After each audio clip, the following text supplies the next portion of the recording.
मान sir YouTube channel एक नए वीडियो में आपका फिर से बहुत बहुत वेलकम है। आज के इस वीडियो में हम 3 मार्च को जो आपका पेपर होना है हिंदी लोकवाणी, उसका पेपर एनालिसिस करने वाले हैं, उसका विश्लेषण करने वाले। जिस तरीके से हमने 24 फरवरी को मराठी का जो पेपर आपने देकर आए अंतर भारती का, आपने अगर हमारा पुराना पिछला वीडियो देखा है जो गेसिंग पेपर हमने सेट किया था मराठी अंतर भारती के लिए, उसमें से मैक्सिमम क्वेश्चन यहाँ तक कि निबंधों और गद्य आकलन के जैसे के वैसे क्वेश्चन जो है बेटा आपको हमारे पेपर पे देखने के लिए मिलेंगे। अगर आपने वो वीडियो नहीं देखा है तो आप उसको देख सकते हैं अपनी आइडियाज़ के लिए। लेकिन अब हम बात करेंगे हिंदी लोकवाणी की, क्योंकि हिंदी लोकवाणी जो है आपका वो 3 मार्च को होना है और मराठी का पेपर बेटा आपका इतना बेहतर हो चुका है कि हिंदी लोकवाणी में सिर्फ और सिर्फ आपको क्या करना है, परसेंटेज की तरफ ध्यान देना है।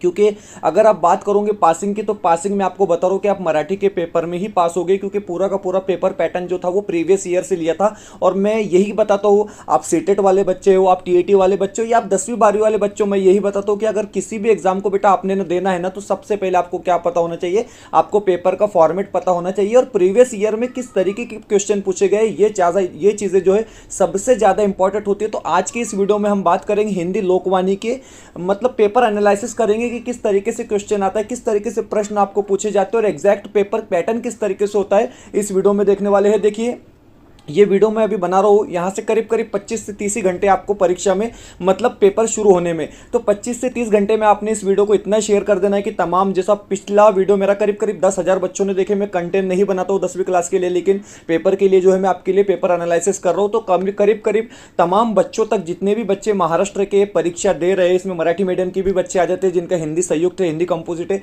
तो तमाम बच्चों तक शेयर करना है, टीचर्स की और बच्चों की जिम्मेदारी है। तो चलिए वीडियो में आगे बढ़ते हैं।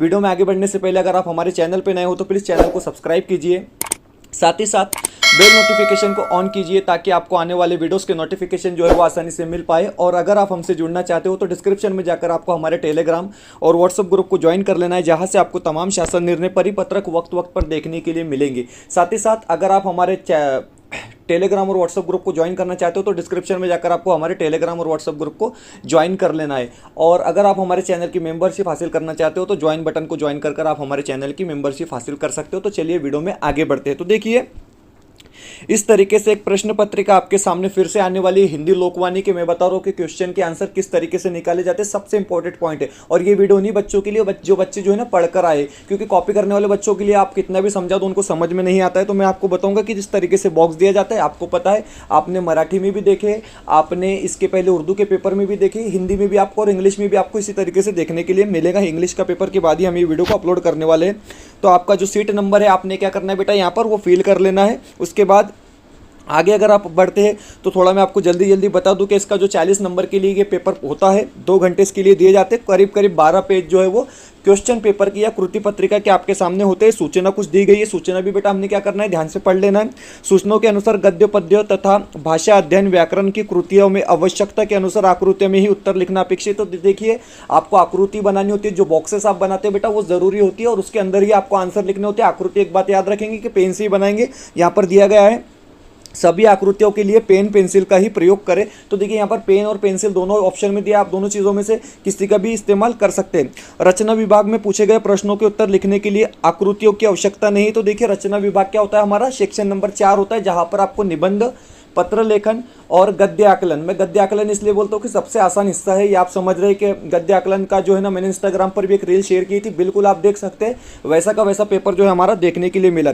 शुद्ध स्पष्ट एवं स्वच्छ लेखन अपेक्षित है, आपको अच्छा लिखना जरूरी है। चलिए ठीक है, आगे बढ़ते हैं। अब देखिए पहला विभाग, मैं बता रहा हूँ कि आपको क्वेश्चन किस तरीके से निकालते हैं, प्रश्न पत्रिका किस तरीके से आती है। तो देखिए यहाँ पर गद्य, पहला विभाग कौन सा होता है हमारा, गद्य विभाग। अब गद्य विभाग क्या होता है बेटा, यहाँ पर जो है ना 2 सबक आपको दिए जाते हैं और 2 सबक के आधार पर आपको क्या होता है, क्वेश्चन के आंसर ढूंढने होते हैं। तो देखिए पहला जो है ना, निम्नलिखित पठित गद्यांश को पढ़कर दी गई सूचनाओं के अनुसार कृतियाँ कीजिए। तो देखिए आपको क्या करना है, आपको एक गद्य उतारा यहाँ पर दिया है और उसकी सूचनाओं को आपको क्या करना है बेटा, फॉलो करना है और उसके बाद आपको उसके आंसर निकालने हैं। तो देखिए अब यहाँ पर कौन सा पैसेज आपको दिया है, काले घने पर छोटे छोटे हुए बाल, चौड़ा मुख, चौड़ा माथा, घनी बुकटिया। तो आपको पता है कि अनोखे राष्ट्रपति से निकाला। जो बच्चा थोड़ा भी पढ़ा है ना, तो वो पहली लाइन देखकर ही समझ लेंगे कि अनोखे राष्ट्रपति से क्या क्या है, ये परिच्छेद लिया गया है। तो इस तरीके से ये पूरा का पूरा परिच्छेद है, यहाँ पर फिनिश हो जाता है। अब इसके क्वेश्चन किस तरीके से पूछे गए और उसके आंसर आपको कहाँ से मिलेंगे मैं आपको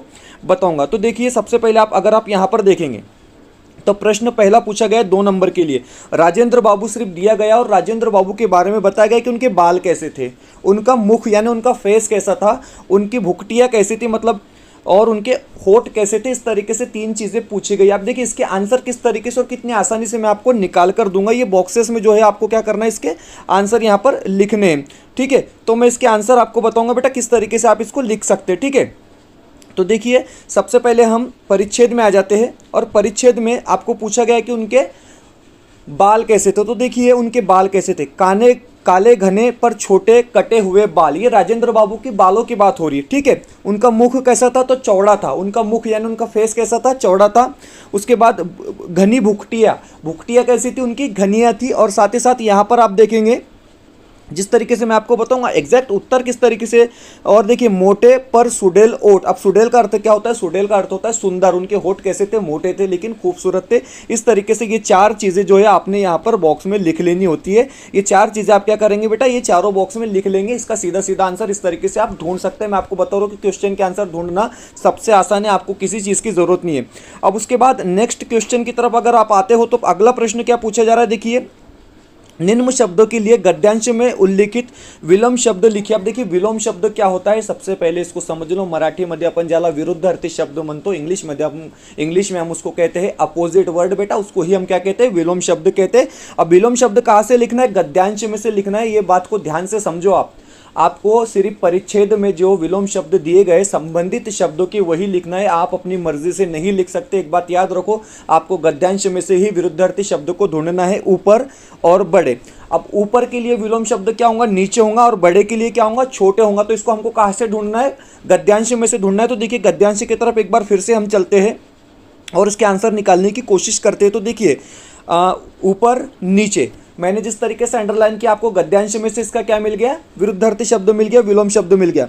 बड़े, उसका विरुद्धार्थी शब्द क्या होगा बेटा, छोटे होगा। तो इस तरीके से आप क्या कर सकते हैं, इसको लिख सकते हैं। हम थोड़ा और आगे बढ़ते हैं, आगे और देखते हैं हम किस तरीके से क्वेश्चन जो है पहले परिच्छेद के आधार पर पूछे गए। अब देखिए यहाँ पर सवाल क्या पूछा गया है, गद्यांश से ई प्रत्ययुक्त शब्दों का चयन कीजिए, जैसे चौड़ाई। देखिए चौड़ाई, अब प्रत्यय क्या होता है, प्रत्यय वो शब्द होते हैं बेटा जो शब्द के आखिर में आते हैं, उसको हम प्रत्यय कहते हैं। और उपसर्ग क्या होता है, उपसर्ग जो है वो शब्द के पहले लगाया जाता है, उसको हम उपसर्ग कहते हैं। तो उपसर्ग और प्रत्यय में आपको फर्क मालूम होना चाहिए। एक बार फिर से सुन लो कि शब्द के जो पहले आते हैं उसको हम उपसर्ग कहते हैं, और जो शब्द के बाद में आते हैं या पीछे लगाए जाते हैं उसको हम प्रत्यय कहते हैं। तो जिस तरीके से चौड़ाई, ई इसमें प्रत्यय लगाए, तो इस तरीके से 2 शब्द हमको ढूंढना है। चौड़ाई तो इन्होंने यहाँ पर दे दिया, लेकिन 2 शब्द हमको ढूंढना है, हमारे मन से हमको नहीं लिखना है। कहाँ से लिखना है, परिच्छेद में से, गद्यांश में से जाकर लिखना है। तो हम इसके 2 ई प्रत्यय वाले, समझ रहे आप मेरी बात को, जिसमें ई प्रत्यय लगा है, मतलब जिसमें ई आखिर में आता हो, कौन सी ई, बड़ी ई की बात हम कर रहे हैं, वही हमको यहां पर क्या करना है बेटा, आंसर में लिखना है। तो हम जो है इसके 2 ऑप्शन जो है गद्यांश में से ढूंढ लेंगे जल्दी जल्दी। चलिए देखिए मैं आपको बताता हूं जिस तरीके से यहां पर बताया गया है। अब देखिए ई प्रत्यय वाले शब्द हमको क्या करना है बेटा, यहां पर ढूंढना है। तो जिस तरीके से लंबाई में क्या हो जाता है, ई प्रत्यय आ रहा है, ठीक है। उसके बाद देखिए गोलाई में क्या आ रहा है, ई प्रत्यय आ रहा है। तो इस तरीके से मतलब मैंने इसकी ऑलरेडी प्रैक्टिस कर ली इतनी जल्दी, इसलिए मुझे आंसर मिल रहे हैं। आपको भी डेफिनेटली अगर आप पढ़कर आए तो बेटा आपको क्या जल्दी आंसर इसके मिल जाएंगे। चलिए बढ़ते हैं आगे के सवाल की तरफ। ओके, अब देखिए पहला जो हमारा हो गया 6 नंबर के लिए। अब इसमें स्वमत पूछा गया है। स्वमत क्या पूछा गया, देखिए स्वमत कितना आसान है, सादगी का महत्व विषय पर 25 से 30 शब्दों में अपने विचार लिखिए। देखिए सादगी का महत्व, अब इंसान की जो सादगी होती है ना, बोलते हैं ना मेरे अंदर सादगी है, मेरे अंदर बहुत सादगी है, तो उसको लेकर आपको क्या करना है, अपने मत जो है, अपने विचार क्या करना है बेटा, 25 से 30 शब्दों में लिखना है। और आप हिंदी में तो लिख सकते हैं, क्योंकि मराठी में लिखते वक्त क्या होता है कि कई बार हमारी भाषा जो है वो हिंदी हो जाती है, बट हिंदी हो जाती है, लेकिन हिंदी में आप लिख सकते हैं। अब जिसको बोलेंगे हम सादगी किस तरीके से होती है, तो राजेंद्र बाबू जिस तरीके से सादगी में अपना जीवन जीते थे, वो जिस तरीके से सादे सिंपल कपड़े पहनते थे, ये सारी चीज़ें आपको मालूम है। राजेंद्र बाबू जो एक फेवरेट सबक है, इसलिए मैंने इसको यहाँ पर आपके सामने क्या किया बेटा, लेकर आया हूँ, ठीक है। आगे बढ़ते, उसके बाद देखिए प्रश्न क्रमांक 1A। अब देखिए प्रश्न 1A यहाँ पर पूछा गया है, आप देख सकते हैं जिस तरीके से, यह हरसिंगार का पेड़ कितना खुश हो रहा था। प्राकृतिक संवाद की जब आप बात करते हो तो आपको पता है कि वहाँ पर पेड़ पौधों का जिक्र होता है बेटा, तो समझ लेना। जैसे ही आप परिच्छेद की पहली लाइन पढ़ते हो तो आपको समझ में आ जाना चाहिए कि हाँ सर इसको है ना यहाँ से लिया है, तो प्राकृतिक संवाद से क्या किया है इन्होंने, ये परिच्छेद लिया है। अब इसमें क्वेश्चन किस तरीके से पूछे गए और इसके आंसर कहाँ से मिलेंगे वो भी मैं आपको बताऊँगा। आप वीडियो में बस हमारे साथ बने रहिए, वीडियो बेहतर लगता है तो प्लीज़ वीडियो को लाइक कीजिए बेटा, चैनल पे नए हो तो प्लीज़ चैनल को सब्सक्राइब कीजिए और ज़्यादा से ज़्यादा बच्चों तक शेयर कीजिए, क्योंकि आज शनिचर है, मंडे को आपका पेपर होना है। उतना वक्त नहीं है, बस 25 से 30 घंटे हमारे पास है। 25 से 30 घंटे में तमाम बच्चों ने इस वीडियो को देख लेना चाहिए। तो देखिए यहाँ पर क्वेश्चन पूछा गया है कि देखिए क्वेश्चन पूछा गया है 1 नंबर का, उत्तर लिखिए वसंत ऋतु में हर श्रृंगार में होने वाले परिवर्तन। तो देखिए होने वाले परिवर्तन किस में, हर श्रृंगार में होने वाली परिवर्तन कौन से ऋतु में, वसंत ऋतु में। तो इसके 4 ऑप्शन हमको क्या करना है, यहाँ पर ढूंढना है, इसके 4 आंसर हमको ढूंढना है। मतलब एग्जैक्ट क्वेश्चन के आंसर निकाले कैसे जाते हैं, क्वेश्चन के आंसर ढूंढे कैसे जाते हैं, ये सबसे ज़्यादा इंपॉर्टेंट है। रट्टा मारने वाली बात होती नहीं है बेटा, आपको सवाल जो पूछ रहा है उसके जवाब भी आपके सामने दिए जाते हैं। तो मैं आपको ये 4 ऑप्शन इसके ढूंढ कर बताऊंगा। सबसे पहले चलिए ढूंढ लेते हैं हम इसको जल्दी जल्दी। देखिए हर श्रृंगार में होने वाले परिवर्तन का जब जिक्र आ रहा है तो देखिए 4 बातें अगर आपको लिखनी है तो आप क्या करेंगे, देखिए इसके भीतर ऊर्जा जागने लगती है, ये पहला हो गया, ठीक है। इसके भीतर क्या होता है, ऊर्जा जागने लगती है। इसी तरीके से पेपर लिखना, प्राण रस छलकने लगता है, दूसरा हो गया प्राण रस छलकने लगता है। तीसरा, नई टहनियां तथा नए पत्तों के सौंदर्य से लद जाता है, ये हो गया तीसरा। थोड़े बड़े बड़े आंसर और थोड़ा क्वेश्चन भी मुश्किल था लेकिन आपको आना चाहिए। उसके बाद इसमें देख रहा हूँ और लगता है कि अब इसमें फूल आया, तब इसमें फूल आया। तो ये 4 चीज़ें आपको वहाँ पर लिखनी थी मॉडल आंसर के हिसाब से। देखिए मॉडल आंसर भी जो है मेरे पास में है इसका पूरा का पूरा, तो इस हिसाब से आपको क्या करना था बेटा, ये 4 आंसर लिखने थे। बढ़ते हैं अगले क्वेश्चन की तरफ। अगला क्वेश्चन क्या पूछा गया है, देखिए अब अगला क्वेश्चन कितना आसान है और कितना सिंपल पूछा गया है। गद्यांश में ढूंढकर लिखिए, क्या ढूंढकर लिखिए, शब्द युग्म। शब्द युग्म क्या है, गद्यांश में से ढूंढकर लिखिए। जिसके बीच में डैश आता है वो शब्द युग्म हो जाता है। जिसके, याद रखो, जिसके बीच में डैश आता है वो क्या हो जाता है बेटा, शब्द युग्म हो जाता है। तो 2 शब्द युग्म क्या करना है हमको, यहाँ पर गद्यांश में से ढूंढकर लिखना है। ये बात आप याद रखो कि हर चीज़ जो है आपको वो पैसेज के आधार पर ही करनी है। तो देखिए मैं आपको ढूंढ कर बताऊंगा, जल्दी जल्दी क्या करूंगा मैं आपको यहाँ पर ढूंढ कर बताऊंगा। जैसे कि मीठे मीठे, ये क्या हो गया, शब्द युग्म हो गया। मीठे मीठे डाल डाल, बीच में डैश आ रहा है तो ये शब्द युग्म हो गया। इतना समझ लेंगे। अगले क्वेश्चन की तरफ बढ़ते हैं, वीडियो की लेंथ बड़ी नहीं होनी चाहिए। अब देखिए मैंने आपको बताया था कि प्रत्यय क्या होता है, उपसर्ग क्या होता है। उपसर्ग वो होता है जिसमें शब्द पहले लगते हैं, प्रत्यय वो होता है जिसमें शब्द बाद में लगते हैं। जैसा निडर, निडर में क्या उपसर्ग आ गया बेटा, तो नी आ गया, और डर उसका जो हो गया वो दूसरा हिस्सा हो गया। तो इस तरीके से यहाँ पर सवाल पूछा गया है कि उपसर्ग युक्त शब्दों के मूल शब्द। अब उपसर्ग युक्त, ये नाखुश क्या है, उपसर्ग युक्त शब्द है, मतलब खुश मूल शब्द है और ना इसको क्या लगा हुआ है, उपसर्ग लगा है। उपसर्ग क्या होता है, शब्द के पहले आता है। तो आप क्या लिखेंगे आंसर में, खुश। आप आंसर में क्या लिखेंगे, सिर्फ खुश। यानी मूल शब्द क्या है, खुश है, तो इसको ना प्लस खुश इस तरीके से बनाया गया है। ना प्लस खुश इसको क्या किया है, इस तरीके से बनाया गया है। निडर में क्या होगा, नी प्लस डर, नी प्लस डर। तो मूल शब्द क्या होता है बेटा, डर होता है। उपसर्ग क्या होता है, इसका नी होता है। तो इस तरीके से आप क्या करेंगे, इसका भी आंसर लिख लेंगे। अगला सवाल, इसमें भी शायद सोमत पूछा गया है। तो देखिए इसमें सोमत इस तरीके से पूछा गया है कि पर्यावरण रक्षण में वृक्षों की भूमिका विषय पर 25 से 30 शब्दों में अपने विचार लिखिए। देखिए एनवायरमेंट में जो दरख्त होते हैं, जो पेड़ होते हैं बेटा, उनकी क्या भूमिका है, ये क्या करना है, ये आपको अपने अल्फाजों में लिखना है। इस तरीके से यहाँ पर बताया। मैं आपको बता रहा हूँ कि सोमत जो है आपके लिए उतना इंपॉर्टेंट हो जाता है क्योंकि ये बहुत ज़्यादा पूछा जाता है। एक बात याद रखेंगे, सोमत क्या है, आपको बहुत ज़्यादा पूछा जाता है। हर मतलब गद्यांश के आधार पर 2-2 नंबर के लिए, और पद्यांश में आपको सरल अर्थ पूछा जाता है, वो आपको मैं आगे बताऊंगा। तो इस तरीके से 12 नंबर का पेपर आपका हो गया और इसी के तरीके से आपको क्या करना है बेटा, पेपर को लिखना है। अब बढ़ते हैं विभाग 2 की तरफ। बड़े बड़े अक्षरों में आपको यहाँ पर लिखा हुआ नजर आ रहा है, विभाग 2 पद्य 8 अंक। तो देखिए पहला विभाग गद्य था 12 अंक के लिए, और अब दूसरा विभाग जो है वो पद्य है। पद्य मतलब कविता पूछी जाती है, पोएम पूछी जाती है। 2 4-4 नंबर के लिए और 8 नंबर के लिए होता है। बड़ा हुआ तो क्या हुआ, जैसे पेड़ खजूर। पहली लाइन पढ़कर ही बच्चे ने समझ लिया इसको। पंथी को छाया नहीं, फल ला गया तो अति दूर। जीने ढूंढा, जीने ढूंढा की बात हम कर रहे हैं बेटा। उसके आधार पर आपको क्या करना है, यहाँ पर क्वेश्चन के आंसर निकालने हैं। देखिए 4 नंबर के लिए कविता पूछी गई थी और ये फेवरेट कविता है बोर्ड वालों की, अक्सर पूछी जाती है।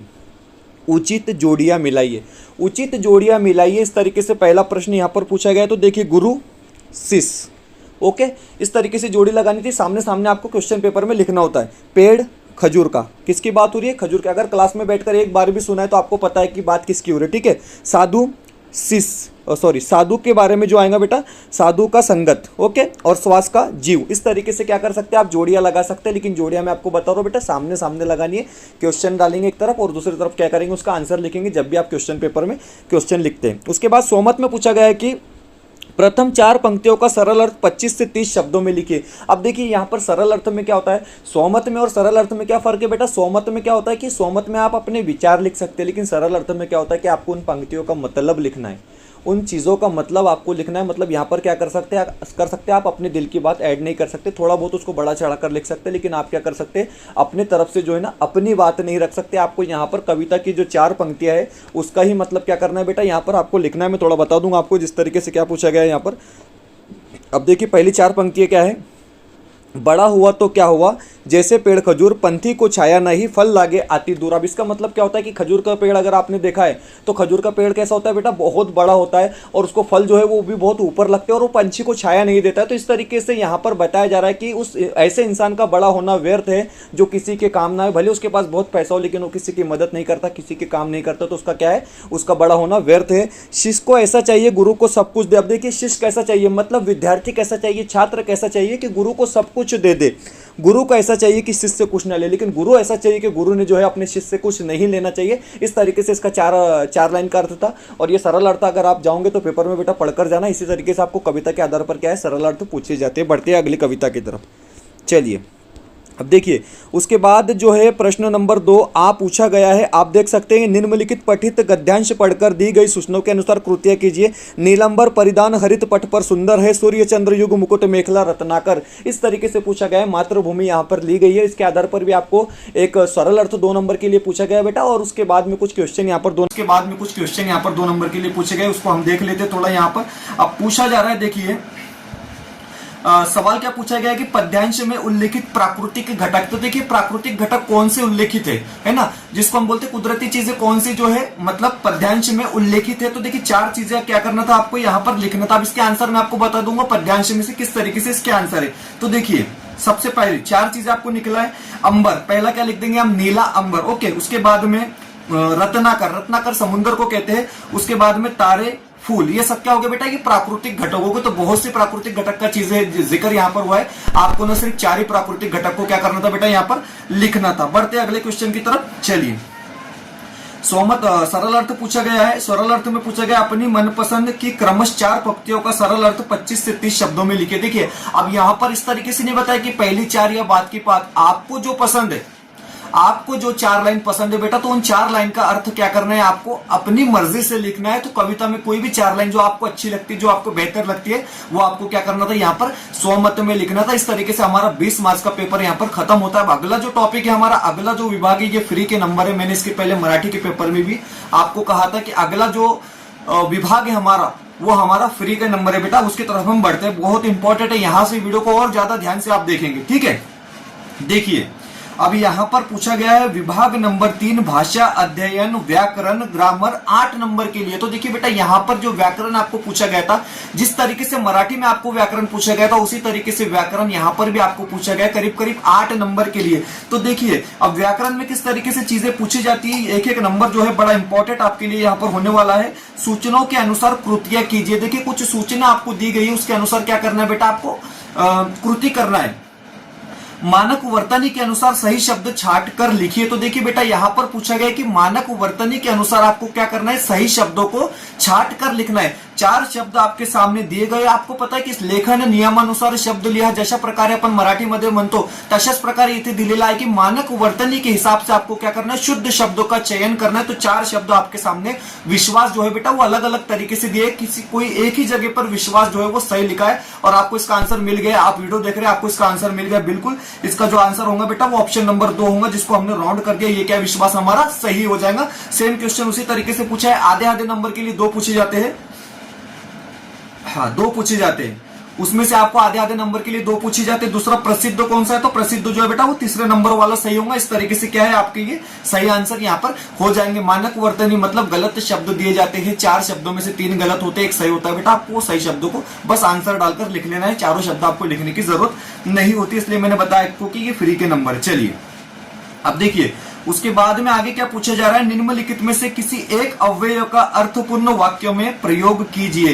देखिए धीरे धीरे के समान ये अव्यय आपको सामने दिए गए और इनका इस्तेमाल कर कर अंडरलाइन करना। जब भी इनका इस्तेमाल करेंगे ना आप, तो क्या करना है, आपने अंडरलाइन करना और उसको वाक्य में क्या करना है बेटा, प्रयोग करना है। मैं आपको बता दूंगा, 1 मिनट। देखिए जिस तरीके से मॉडल आंसर में दिया गया है, मैं आपको बता देता हूँ मॉडल आंसर में जिस तरीके से जुमला क्या दिया गया है, धीरे धीरे साधु का यश चारों ओर फैल गया। अब आपने साधु कलाकार की बात पढ़ी ना, तो धीरे धीरे जब आप लिखेंगे तो उसको क्या करना बेटा, आपने अंडरलाइन कर देना, धीरे धीरे साधु का यश चारों तरफ फैल गया। ये हो गया धीरे धीरे को लेकर। अब के समान को लेकर भी जो जिस तरीके से बताया गया है कि रंग बिरंगी वनस्पति धरती के माथे पर रोली के समान लग रही है, इस तरीके से आप क्या कर सकते हैं, इसका आंसर लिख सकते हैं। ठीक है, उसके बाद बढ़ते हैं अगले क्वेश्चन की तरफ। अब अगला क्वेश्चन क्या है, दो में से किसी एक ही अवयव का आपको इस्तेमाल करना है, दो आपको नहीं लिखना है, एक ऑप्शन में दिया गया है। ठीक है, अब देखिए कृति पूर्ण कीजिए। अब संधि विच्छेद, संधि भेद, इस तरीके से दो, ये कंपलसरी आपको आता है पेपर में। ये हटने वाला नहीं है, ये छूटने वाला नहीं है बेटा, इसके आंसर आपको होने चाहिए, इसको मालूम होना चाहिए। और संधि वही बार बार आपको पूछी जाती है, जिस तरीके से महात्मा यहाँ पर पूछी गई है, महान ऐसी आत्मा, महान आत्मा मतलब कौन सी संधि होगी, देखिए संधि वो होता है, महान आत्मा की बात हम कर रहे हैं ना, महात्मा, महा प्लस आत्मा, स्वर को स्वर मिल रहा है तो स्वर संधि हो जाएंगी। यहां पर आप क्या लिखेंगे, स्वर संधि, स्वर को स्वर जब मिल रहा है तो क्या हो जाएंगे बेटा, स्वर संधि हो जाएंगी। और महा प्लस आत्मा, महा प्लस आत्मा, इस तरीके से अगर आप लिखेंगे तो ये हो जाएगा हमारा स्वर संधि। महात्मा मतलब महा आत्मा, और कौन सा संधि का उदाहरण है, तो स्वर संधि का उदाहरण है। सज्जन, सज्जन का मतलब क्या होता है, सत्य प्लस जन मतलब सज्जन, सत्य प्लस जन मतलब सज्जन, तो ये कौन सी हो जाएंगी बेटा, हमारी ये व्यंजन संधि हो जाएंगी, ये हो जाएंगी हमारी व्यंजन संधि। तो इस तरीके से संधि भी आपको दो पूछी जाती है। ठीक है, उसके बाद आगे आपको पूछा गया है, देखेंगे आप क्वेश्चन को समझ लेंगे। अधोरेखित वाक्यांश के लिए उचित मुहावरे का चयन करके वाक्य फिर से लिखिए। देखिए भूलवा हो जाना, अंक में भरना, इस तरीके से ब्रैकेट में दो ऑप्शन आपको दिए गए हैं और यहाँ पर जो अंडरलाइन की गई है इसमें से किसी एक ऑप्शन को आपको क्या करना है, लेना है। बहुत दिनों के बाद मित्रों ने मुझे गले लगा लिया, तो अब इसकी जगह पे क्या करेंगे आप, अंक में भर लिया। बहुत दिनों के बाद मित्र ने मुझे अंक में भर लिया, इस तरीके से आप इसका आंसर लिखेंगे, या तो अथवा या फिर ऑप्शन दिया गया है। ऑप्शन क्या है, देखिए निम्नलिखित मुहावरे का अर्थ लिखिए, लिखकर अर्थपूर्ण वाक्य में प्रयोग कीजिए। मौत के मुंह में चले जाना, जानबूझकर खतरा मोल लेना, है ना, जानबूझकर खतरा मोल लेना, इस तरीके से आप इसको लिख सकते हैं। आगे बढ़ते हैं, देखिए आगे जिस तरीके से सवाल पूछा गया कि काल भेद पहचानना तथा काल परिवर्तन। अब देखिए ये ज्यादा इंपॉर्टेंट हो जाता है, क्योंकि यहाँ पर आपको क्या करना है, काल का भेद पहचानना है और काल परिवर्तन भी करना है बेटा। ये चीजें आप क्या रखेंगे, यहाँ पर याद रखेंगे। तो देखिए सवाल जिस तरीके से आपको पूछा गया है, आप सवाल देख सकते हैं, किसी दूसरे मांगने वाले की ओर हम तरह शान से बढ़ा देंगे, किसी दूसरे मांगने वाले की ओर इस तरह शान से बढ़ा देंगे, ये सवाल यहाँ पर पूछा गया है। और इसका जो काल पहचानने की बात हो रही है तो सामान्य भूतकाल, सामान्य भविष्य काल का ये क्या है बेटा, क्वेश्चन यहाँ पर पूछा गया है। सामान्य भविष्य काल का क्वेश्चन क्या है, यहाँ पर पूछा गया है। उसके बाद अगला सवाल है, एक वाक्य का सूचना के अनुसार काल परिवर्तन कीजिए। अब देखिए काल परिवर्तन करना है, वो तुम्हें हमेशा बुरा भला कहती है, तो अपूर्ण भूतकाल अगर इसको आप कहेंगे तो वो हमेशा तुम्हें क्या कहती है, वो तुम्हें बुरा भला कहती रहती थी, इस तरीके से हो जाएगा अपूर्ण भूतकाल, वो तुम्हें बुरा भला कहती रहती थी। अगर आप बात करोगे यहाँ पर अगला क्वेश्चन क्या है, तो देखिए अगला क्वेश्चन ये है, पूर्ण वर्तमान काल करना है। मानो वो किसी हड़बड़ी में चलते चलते कपड़े पहनकर आ रहे हैं, तो इसका मतलब होगा यहाँ पर आपको क्या करना है, पूर्ण वर्तमान करना है, काल करना है। तो मानो वो किसी हड़बड़ी में चलते चलते कपड़े पहनकर आ रहे हैं, इस तरीके से आए हैं कर देना है, आ रहे को कट करके करना है, आए हैं कर देना है। चलो ठीक है, आगे बढ़ते हैं। अब अगला क्वेश्चन पूछा गया है कि देखिए ये क्वेश्चन भी बहुत आसान होता है, वाक्य भेद तथा वाक्य परिवर्तन।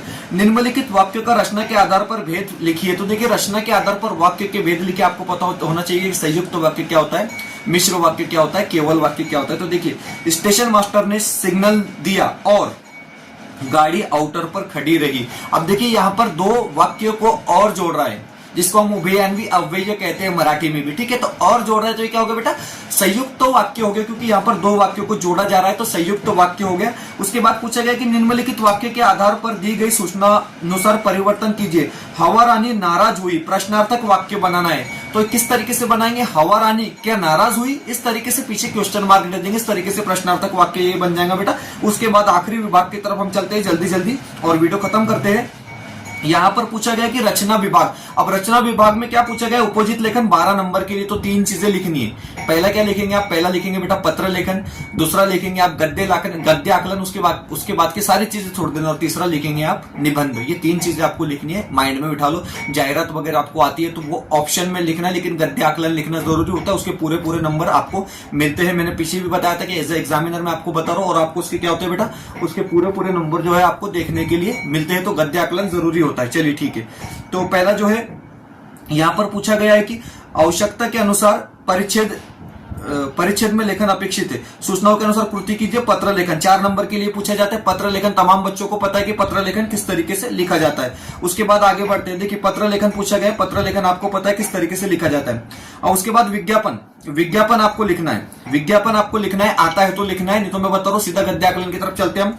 गद्य आकलन क्या होता है वो बेटा बहुत ज्यादा आसान होता है, क्योंकि दोनों में से अथवा देखिए अथवा में क्या बता रहा है, गद्य आकलन प्रश्न निर्मित। आपको 4 प्रश्न बनाने, जिस तरीके से हमने मराठी में बनाए थे उसी तरीके से क्या करना है बेटा, आपको यहाँ पर 4 प्रश्न बनाने। तो मैं आपको ये पैसेज पढ़कर 4 प्रश्न बनाने में यहाँ पर मदद कर देता हूं, ठीक है। देखिए अब यहां पर गद्य आकलन का पैसेज आपके सामने ये उतारा है, इसमें से 4 क्वेश्चन किस तरीके से बनेंगे। आज के युग में विद्यार्थी उस प्रकार अपने गुरु का सानिध्य नहीं पाता। अब सवाल मैं तैयार कर रहा हूं, सवाल किस तरीके से, आज के युग में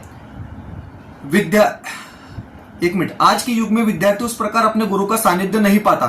किस युग में विद्यार्थी अपने गुरु का सानिध्य नहीं पाता, ये हो गया हमारा क्वेश्चन। जवाब क्या आएगा, आज के युग में, ये हो गया हमारा पहला क्वेश्चन। तथा स्नेह तथा वात्सल्य नहीं पाता जैसे प्राचीन काल में पाता था। अब पूछा जाएगा कि विद्यार्थी स्नेह तथा वात्सल्य किस युग में पाता था, तो कब पाता था बेटा, प्राचीन युग में पाता था। ये हो गया हमारा दूसरा क्वेश्चन। 2 लाइन में से 2 क्वेश्चन में, हर लाइन में आपको क्वेश्चन बनाकर दे सकता हूं, इतना आसानी होता है। उसके बाद और निर्देश देने के लिए भी गुरु के पास कुछ नहीं है। पूछा जाएगा गुरु के पास निर्देश देने के लिए क्या नहीं है, तो गुरु के पास निर्देश देने के लिए कुछ भी नहीं है। इस तरीके से तीसरा क्वेश्चन, आज की स्थिति सुखद नहीं है। अब चौथा क्वेश्चन किस तरीके से बनाएंगे आप, आज की स्थिति कैसी है, तो जवाब क्या हो जाएगा, क्योंकि जवाब एक वाक्य में चाहिए हमको, आज की स्थिति सुखद नहीं है। इस तरीके से आप क्या कर सकते हो बेटा, 4 क्वेश्चन बना सकते हो। सबसे आसान तरीका है, 4 के 4 नंबर आपको मिलेंगे, क्योंकि आपको यहां पर क्या करना है, सिर्फ स्कोर बढ़ाना है। मराठी में तो आपने पेपर को उड़ा दिया है, लेकिन यहां पर आपको क्या करना है बेटा, सिर्फ आपको स्कोर बढ़ाना है। ये चीजें आप याद रखेंगे। आगे बढ़ते हैं, और आगे आपको जिस तरीके से निबंध लेखन क्वेश्चन, आखिरी क्वेश्चन पूछा जाता है, क्वेश्चन नंबर 4 आ निबंध लेखन मेरा प्रिय खिलाड़ी भारत महासत्ता की ओर 1 कदम। इस तरीके से 2 निबंध यहां पर आपको पूछे गए थे।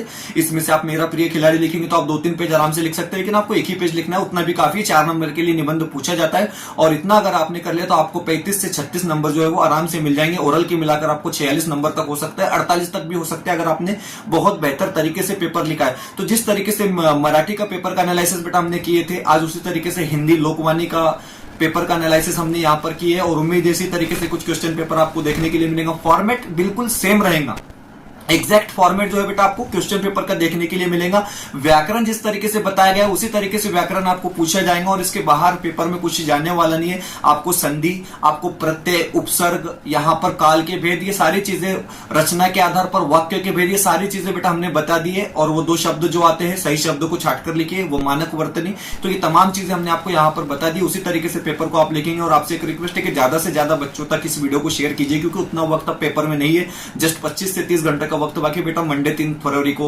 ये पेपर होना है हिंदी लोकवाणी का, और ज्यादा से ज्यादा बच्चों तक वीडियो को शेयर करेंगे। वीडियो बेहतर लगे तो प्लीज वीडियो को लाइक कीजिए। चैनल पे नए हो दोस्तों तो प्लीज चैनल को सब्सक्राइब कीजिए। मिलते हैं नए वीडियो में बेहतर अपडेट के साथ।